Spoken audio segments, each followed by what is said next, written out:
Hi everyone, it's Grace and welcome back to another video. This is going to be my review of BABEL by R.F. Kuang, and I'm really excited to talk about this book because I read it near the end of September and going into October, and I really loved it. So this was my first experience with R.F. Kuang. I have not read The Poppy War, and to be honest with you, I'm not sure if I ever will, despite loving this book.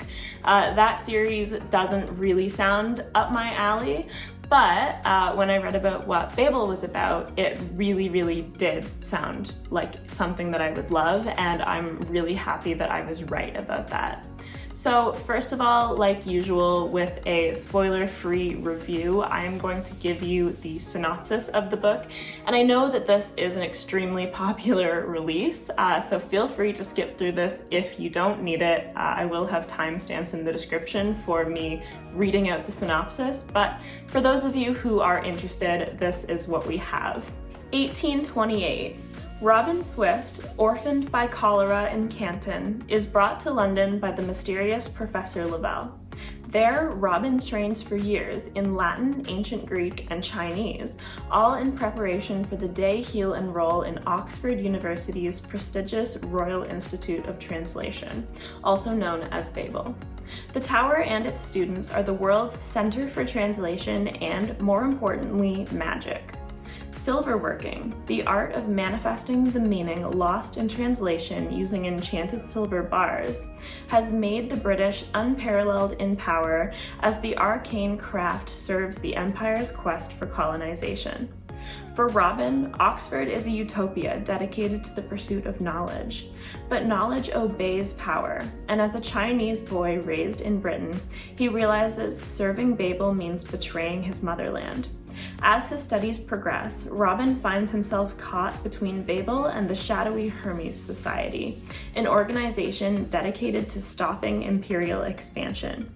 When Britain pursues an unjust war with China over silver and opium, Robin must decide: can powerful institutions be changed from within, or does revolution always require violence? That is what is on the inside flap of the hardcover, and to be honest, even though in a technical sense it's a perfect description of the book, I do feel like there's a lot going on there, because when I first read it, I felt like I got the basic premise of what was going on, but I was still confused. So we have Robin, our main character, who is, like it mentions, growing up originally in Canton in China, and when he is, I believe, maybe 12, he is orphaned because cholera is rampant throughout his neighborhood, and it takes his mother and it takes his family, and he is left as an orphan.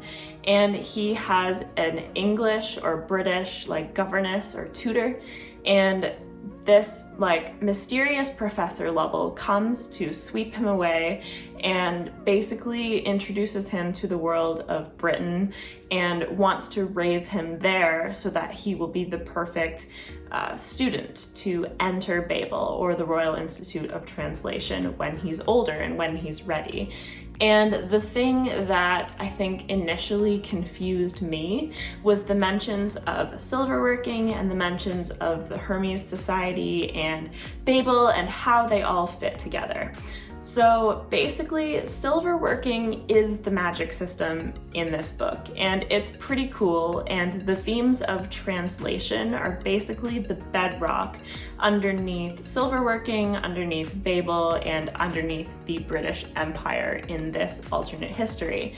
And the Hermes Society is an underground organization that is working to undermine what the British Empire is doing and to try and curb their colonialism, because BABEL and the translation department are the people who are able to do the silverworking, so they basically are the basis of the empire's power. And if they can sort of undermine it from the inside, then they will be unseating the biggest like center of Britain's power. So on the whole, I gave Babel a Goodreads 5 stars, and I think that in reality it's very, very close to 5 stars for me, but it probably hovers somewhere between 4.5 and 5 stars. I still loved it. I don't by any means think that it's absolutely perfect, but I appreciate the hell out of what R.F. Kuang did with this book. I think that the main word that I can use to describe it is ambitious. And the first thing that I want to talk about, because I think that it's the strongest part of the entire book and what she really based things on, was the themes and the things that she wanted to explore and set out to do with this book. So we have the strongest underlying theme being translation, but that is inevitably and irrevocably entwined with colonialism, imperialism, culture, the relationship between the East and the West, colorism, racism, sexism, and all of those all of those themes really can't be extricated from each other in this book because they're all working together to strengthen the ideas and to basically put forth what R.F. Kuang is trying to say. The reason that I think that the theme of translation is the strongest one, though, is because in my mind, and I think it's obvious in the book as well, translation is the central theme, tying everything else together. And I don't think that this is a groundbreaking idea, because that's the reason why the Institute of Translation is literally the center, the set piece of this book and the center of Britain's power. But as someone who took linguistics just for fun in university and who thinks that all of this stuff is extremely cool, I was just so impressed by what R.F. Kuang managed to do with the theme of translation and how she managed to create something from that was enough to prop up the entire book and the entire story. So this is where the magic system comes in. And the magic doesn't play as big of a role as you might expect, but it's also very important as a symbol of power and a symbol of imperialism. But the thing is that it's not, I guess, viewed in a positive light, or it's not as whimsical as you might find in some other fantasy books. It's a very down-to-earth symbol of the class divide and the symbol of what the rich have and what they can do, because it all revolves around silver.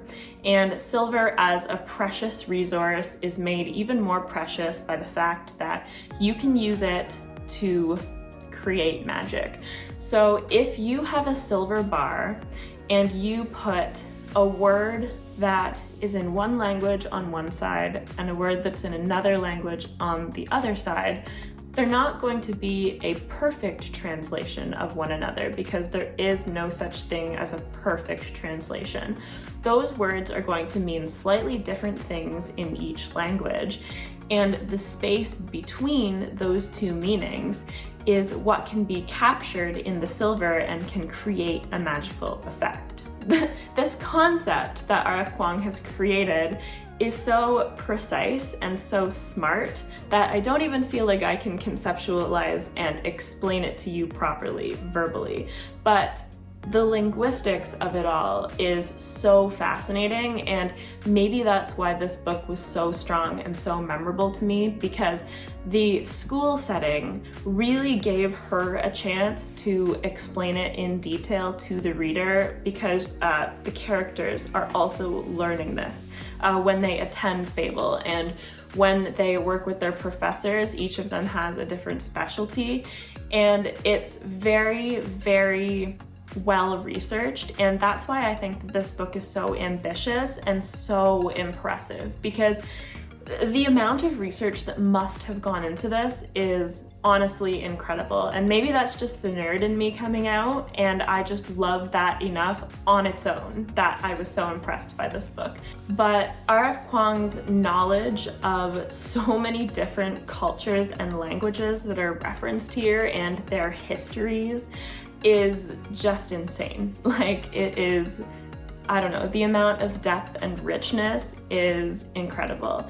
And I'm gonna mention a different book for a second, because the thing that I read right before this was The Paper Menagerie by Ken Liu, and that is a collection of short stories that also has quite an emphasis on some of the themes surrounding translation. And I thought that it was the perfect primer for this, because both of them deal with like East Asian cultures and the themes of translation. And so it was really kind of ironic that I read them back to back, because they deal with it in different and yet similar ways. R.F. Kuang does approach it from a more magical side, but the underlying like central themes are there and they're very similar. And once you get past this concept of translation and of magic that she has used as the basis of this novel, you are then on to the next evolution of it, which is that there's this concept that any act of translation is also an act of violence, because you cannot be perfect in representing something from one language and moving it to another.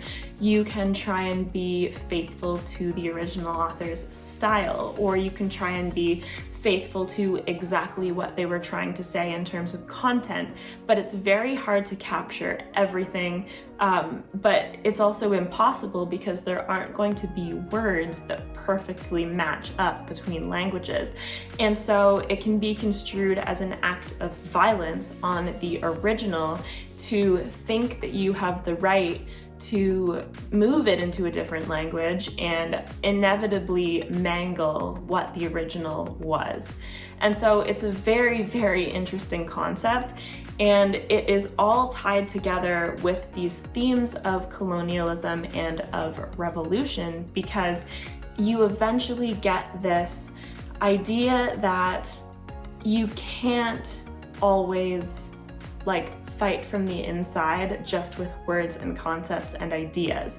You get this idea that a real revolution, a revolution that is going to have impact and consequence, is going to require violence. There is no other way. And so, like, after you get through all of this intellectualism, I think that at its heart, Babel is a tragedy.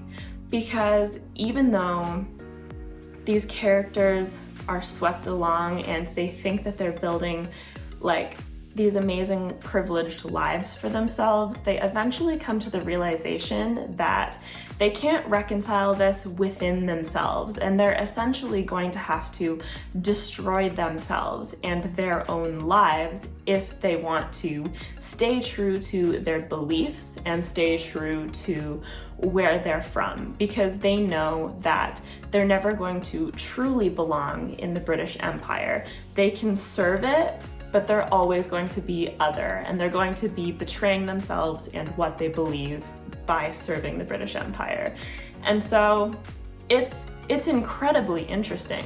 I feel like I've literally just been rambling this entire time, but I don't know how else to talk about it, because whenever I try and organize my thoughts, they all start to go around in circles, because everything in the book connects. And I think that that was a really positive thing for me. Now, the one thing, and this is a relatively small thing in the grand scheme of things, is that I do believe that the characters, for the most part, ended up being vessels for the story and the plot.